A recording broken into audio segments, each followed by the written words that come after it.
President Trump gets punched in the mouth. I'm Scott Ott, and this is Bill Whittle Now. Well, Bill, there's a story in Axios this week by Jonathan Swan saying that they talked to an advisor, I believe a former advisor of President Trump, who got frustrated when he went to the president suggesting that they have a strategic plan. And the president proceeded to quote former heavyweight champion of the world, Mike Tyson, and saying, everybody has a plan until you get punched in the mouth. And then they quote several other anonymous advisors in this Axios piece, and that's Axios's currency. It is being able to have insider information from people who never reveal who they are. But they go further in saying that there are several other advisors who basically said President Trump rebuffs any attempt to make a plan. Now, they did quote one unnamed advisor who said President Trump doesn't like to make a strategic plan, but he likes to know that there's a plan. In any case, I wonder what you think. I mean, clearly that Mike Tyson quote sounds like something that President Trump would have said.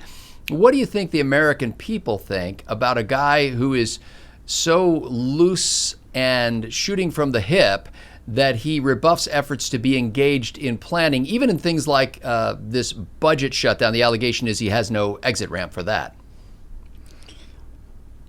Mike Tyson's quote is essentially a repetition of somebody who knows the exact same situation from hundreds of years earlier, because he faced the same situation that Mike Tyson faced. I was fairly sure it's Napoleon who said, no plan ever survives initial contact with the enemy.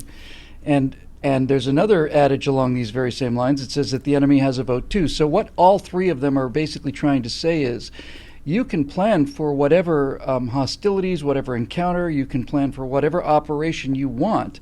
And having a plan is important and it's good. You've got to have some idea of what you're trying to, what your objective is, and have some idea of what kind of assets you want to bring to that particular engagement, and you want to have an idea of what victory looks like and how to get there. This is the part of a plan that's actually good. But I think what all three of these people are saying, and which is demonstrably true, and the failure to listen to which has been the bane of many armies and nations and battles and so on, is that your plan is simply your plan is essentially the chessboard before the game begins. And once the game begins, you don't have to necessarily throw out the plan, but once the actual activity begins, either negotiation, combat, chess, whatever, once the other person has started to put input into this engagement that you did not anticipate, at that point, your plan is simply an obsolete it's an obsolete collection of assets that may or may not still be able to be employed, but certainly not in the way you originally planned. That doesn't mean you shouldn't plan. You should have a plan for the best case, worst case scenario, all the rest of this stuff.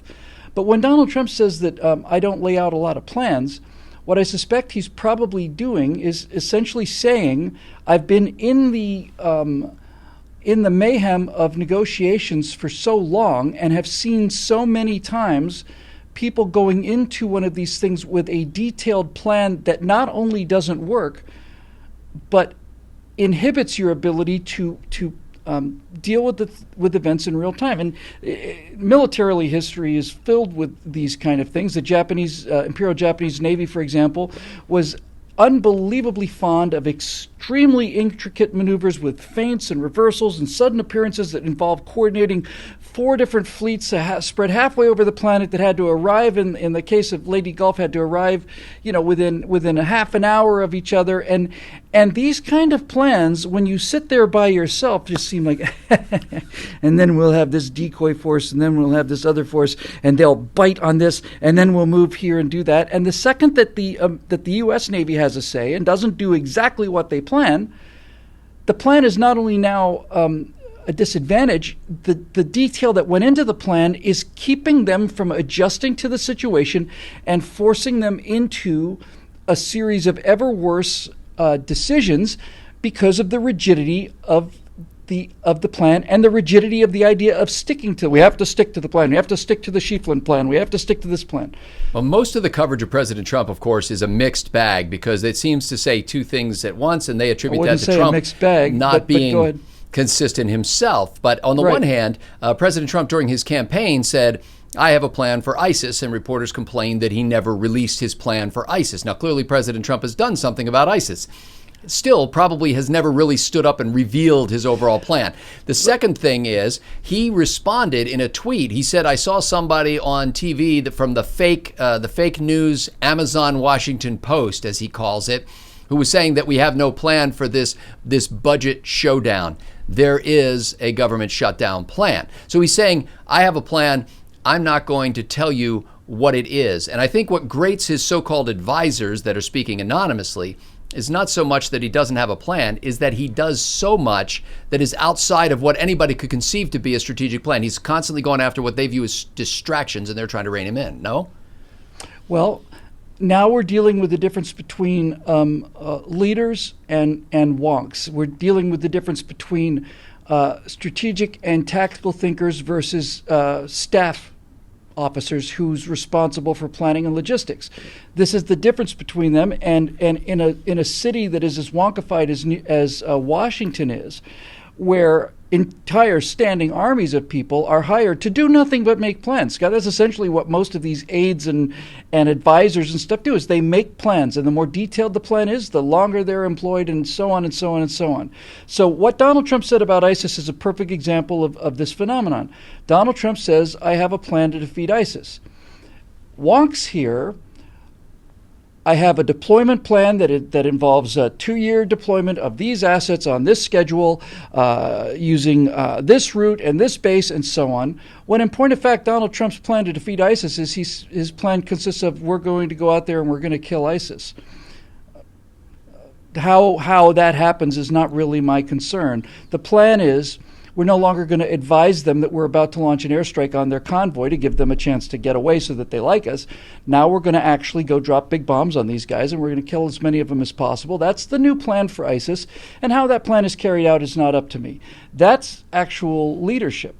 And I suspect that it is what drives these intellectuals. And Scott, intellectualism is intelligence that's been left in the back of the fridge for 5 months.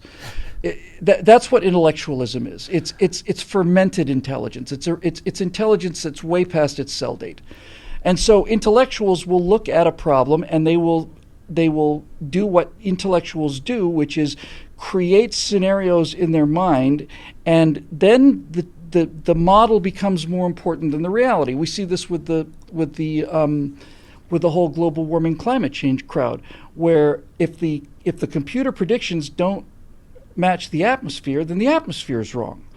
And this kind of tunnel vision and this kind of this kind of beady-eyed kind of focus on these details is important from a logistical point of view, but it's not at all important. In fact, it's detrimental if you are trying to understand that we are going to enter a conflict, that the enemy has a vote too, that they're going to do things that surprise us, that they're going to have initiatives that we were not seeing coming. If you're not prepared to go into the fight, understanding that the plan is essentially useless once the thing is started, that the plan's job is to get us the strongest initial position, from which point it becomes essentially useless. If you don't understand that, you're going to lose a lot of battles. To people like Donald Trump who understand Sun-Tzu and von Clausewitz and Guderian and all the rest of these people who understand that the essence of conflict is being as prepared as you can be. And once you get in there, you hope that your planning has brought you the assets that you're going to need, but you're ready to adapt the application of those assets to what is actually happening, rather than what you are believing is actually happening because you're convinced that this plan is smarter than they are. I believe it was Tom Peters, the business author, who co-wrote In Search of Excellence with Bob Waterman, who said nobody after the fact discussed whether Churchill had brought World War II in on time and under budget. And there is a sense in which the chaotic nature of the Trump administration plays in his favor when it comes to his opponents, to his enemies. They never know what he's going to do. And whether that so-called opponent is ISIS or whether it's the Democrats, that's an advantage. I think the murmurings you're hearing behind the scenes are, how do you do this in an open society as we are, in a democratic type government? How do you keep the opponent guessing, but keep your own side on board to have the confidence that you know what you're doing? Well, as we've said many times on this show, I don't consider Donald Trump to be the most perfect president or the most perfect person that could be president. He's simply he was simply the only person who could have become president given the cultural and media headwinds that we're facing. So, as Lincoln would say regarding Grant, we're gonna. I can't spare this man. He fights. He may be an alcoholic, but he's winning battles, and that's what we need more than anything. So despite the fact that Grant is dusty and dingy and doesn't wear white kid gloves and doesn't make a great impression when the Prince of Wales arrives from London, despite the fact it would be nice if he could do all of those things, what he is essentially good at is fighting battles, and that's what I need in a general, so I'm going to take the bad with the good. And this has been my attitude, and I know many people's attitudes towards Donald Trump, so when the left tries to show us or tell us stories about the guy, just so he doesn't have any plans. Therefore, I'm supposed to think less of him. What I come down to is I would prefer to have a president who was more prepared and had more options laid out. But if I had to take a pick between a guy who was fully prepared versus a guy who was so clear on the nature of what actually happens in conflicts that he is willing to forego the planning and just be prepared to improvise, I think the ability to improvise and to be aware of the fluidity of this is far more important than the ability to have a consistent, cogent plan. It's not his job to make plans. His job is to decide what we are going to do as a nation, who we're going to engage, and how. What is our general strategy going to be with the Chinese? And when I say general strategy, is it going to be give them everything they want, or is it going to be negotiating with them economically, or is it a first launch nuclear strike? These are different examples of ways that you could deal with with China. Did I say Japan? If I did, I meant China. So these are the kind of decisions that the president should be making. And Donald Trump has shown himself, I think, to be extremely savvy when it comes to understanding the nature of his opponents. And when I say his opponents, I don't mean just the nature of what the Chinese want or what Kim Jong-un wants or what ISIS wants. He also understands his opponents in terms of the nature of the media and the Washington bureaucracy. And Scott, this is the operational point, I think. The reason that the media and bureaucrats hate Donald Trump with the visceral passion that they hate him with is because he is essentially making their jobs obsolete. And to some degree, he's making our jobs obsolete. We have a little punditry shop here because people pay to get what they would like to think is an option on the future. Pundits, especially prior to elections and polls and all the rest of this, all people like us do is try and project something into the future that seems reasonable because uncertainty is the great discomfort state of humanity. We'd much rather know that the ship is going to sink for sure than not know whether it's going to or not. So pundits and press and analysts and pollsters and all the rest are in the business of trying to see into the future and reassure their viewers with what seems like a reasonable prediction of what's going to happen because nobody likes the fact that nobody knows what's going to happen. Donald Trump doesn't play by those rules. He does not give you the opportunity to make a cogent prediction of what he's going to do because it seems like he doesn't know what he's going to do until he gets there. That's not a defect in character.